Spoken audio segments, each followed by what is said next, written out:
What's going on, guys? It's your boy Jay Will, and we're back with another sync banger. This time, what we're going to be talking about is the art of crafting sync-ready music. Let's get locked in. Yes, making sync-ready music is different than making music for the general public on Spotify, Apple, your DSP systems. And if you do it the right way, it can literally change the trajectory of your music career, which is what we want, right? So we'll be dropping some major gems today. Make sure you stick to the very end so I can show you how to apply them. First thing we're going to have to do is change our mindset about how we're making music. Now think about it. This ain't no regular music making sesh. We have to be thinking about the end game of where our music's going to be used or exploited. So while you're making the music, think about how it's going to be used in a TV show, a voiceover, in an advertisement, in a movie or a video game. So let's lay some golden rules first. First things first is versatility. In order for us to get the most bang for our buck, what we need to do is make sure that our music is more chameleon-like. It fits different surroundings, different backgrounds, environments, because one song can be synced multiple times and you have to get paid for each one of them. So it'd be highly advantageous to make sure that it can fit maybe in a tension scene, a horror movie scene, in a comedy spot. There's a lot of different places one song can be used, and that can fit with the lyrics as well. Can they fit in a Tylenol commercial the same way they can fit in some type of video game? We can make lyrics that sound universal. Golden rule number 2,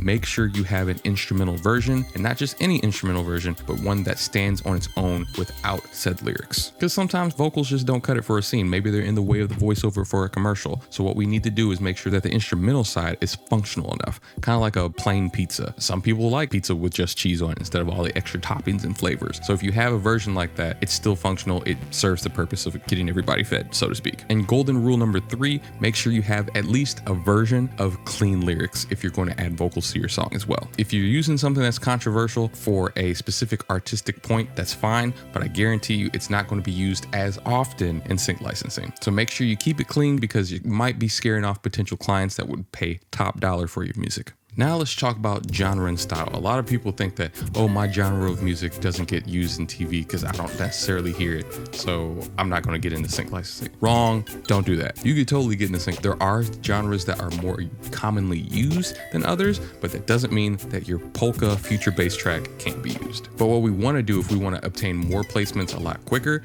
we need to make sure that our music is versatile, experiment with different genres, combine them, create something fresh while staying within a sandbox. We want to keep our ear on trends, meaning anytime commercial comes on, instead of going to your phone, sit there and listen. It's literally everything we see on the media is a placement. Even the music on this video.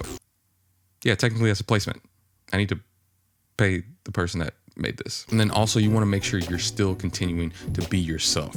Our sonic fingerprint is what we always want in our music because it helps our stuff sound more unique. Being unapologetically authentic to your sound is going to help you get placed. Now let's get into genres. Genres are like ice cream flavors. There's a huge world of options and some work better than others for the sync licensing. You got your pop music. This is like the crowd pleaser. Vanilla ice cream. Everybody likes it because that's why it's pop music, right? It's versatile, it's catchy, and it works with a lot of different scenes in a lot of different TV shows, movies, what have you. Next, personally, that I've seen trend the most is hip hop music. They're like the chocolate chip cookie dough of the ice cream genres. It's got attitude. Anytime a brief asks for swagger or some type of edge in any scene, they're normally going with a hip hop track. But there's other things as well. Like for instance, with electronic music. Nowadays, everybody's making music with their computers, so electronic music's here to stay. Pretty much till the end of time. Stuff with a bunch of synthesizers, electronic beats and grooves. Electronic music's like, in my opinion, like the tangy sorbet that adds like a modern flavor to your ice cream collection. Genre number 4 is probably rock and roll. It could be indie rock, swagger rock, what have you. Rock and roll is here to stay as well. I call it like the cookies and cream of the sync licensing area. It's got a blend of cool yet catchy vibes that work for pretty much everything under the sun when it comes to sync licensing. Movie montages, commercials, it's just super duper relatable. And so cookies and cream, kind of like the shirt. And then my 5th and one of my favorite genres to actually create is orchestral music. Sometimes you just need a good old-fashioned banana split sundae, which I feel like is what orchestral music is, because there's a bunch of different ingredients on it. You can add the sprinkles or whatever. But the reason why orchestral music works so well is because it brings that extra drama, emotion, tension and timeless class to any type of scene you're watching, because you have a buttload of different colors of instruments that you can use in order to evoke different emotions. Okay, now that we understand what can work, let's talk about workflow. This is extremely important as well, because the more efficient you are, the better you can churn out tracks that can be used for sync licensing on multiple different commercials, TV shows, what have you. 4 things. 1, you need to plan. You need to outline the structure, the elements that you're going to use in your song before you even open up the DAW. I like to sometimes write down on a notepad the different things I hear in a reference so that I know what I'm supposed to be using instead of just kind of waiting to be inspired, because the more music we make, the more often we're probably going to get synced. Workflow tip number 2, and we talked about this in our last video: stay organized. Keep your sessions neat and tidy. Sometimes what I like to do, if I get a revision request back, I'll save the project file and then duplicate the project file and then create a whole nother version. That way, if they want to go back to something that we've already kind of went through, I can just open up that project file and we're back to where we started, instead of me trying to remember or hit Control Z and undo until we get back to where they needed to change. It's a lot simpler and can work a lot more efficiently. Number 3, be as consistent as possible.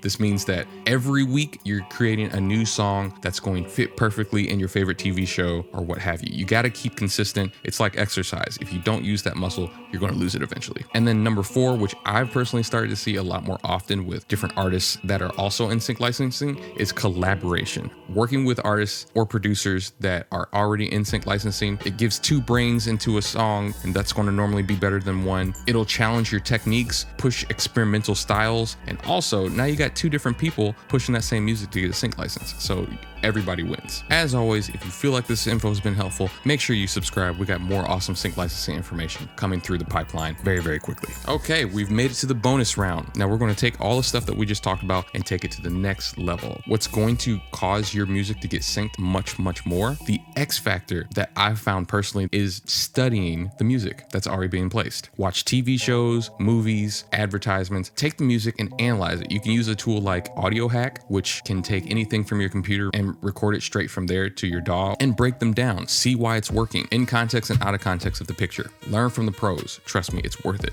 What I like to do when I first start to create another EP project is I'll create a sync playlist, compile a bunch of different tracks that you know have been successfully used in the sync licensing area. You can use a website like TuneFind to actually find some of these. It's like building your own sync recipe book. And here's the other cool thing. You can always refer back to it for more guidance and inspiration when you're working on other stuff that sounds similar to what you're making. So when I say study, I mean dissect the music, okay? Break down the elements of why it's successful. Is it the instrumentation? Is it the tempo? Do they just have a really, really strong hook? What kind of emotion does it evoke and why? It's like peeling back the layers of an onion, and the deeper you get, the more understanding you have as far as why this makes it a sync-friendly track. Another thing I like to do is take notes on the visuals. Again, why did they choose this music to put behind this motion picture? How does it interact with the actors? Does it interact with the dialogue of the scene? Understanding this relationship is like understanding how and why a good steak works with this kind of wine. It just enhances the overall experience. Last thing I would advise if you're going into an in-depth study of this music is to actually apply what you've learned. There's no point in taking all these notes if you're not going to actually use them. So take those insights and inject it into your music making process. It's like learning a new cooking technique. At first, it might not taste very well or just be more difficult to make, but if you stick to the recipe, you're going to make something that sounds very, very similar. And then eventually over time, you can take those skills. You don't need a recipe anymore. You're like grandma, they're making everything from scratch. Now you're armed with everything you need to make a sync-ready track. If you guys have other questions, make sure you type them in the comments, like, share, and subscribe, and I'll see you next time. Peace.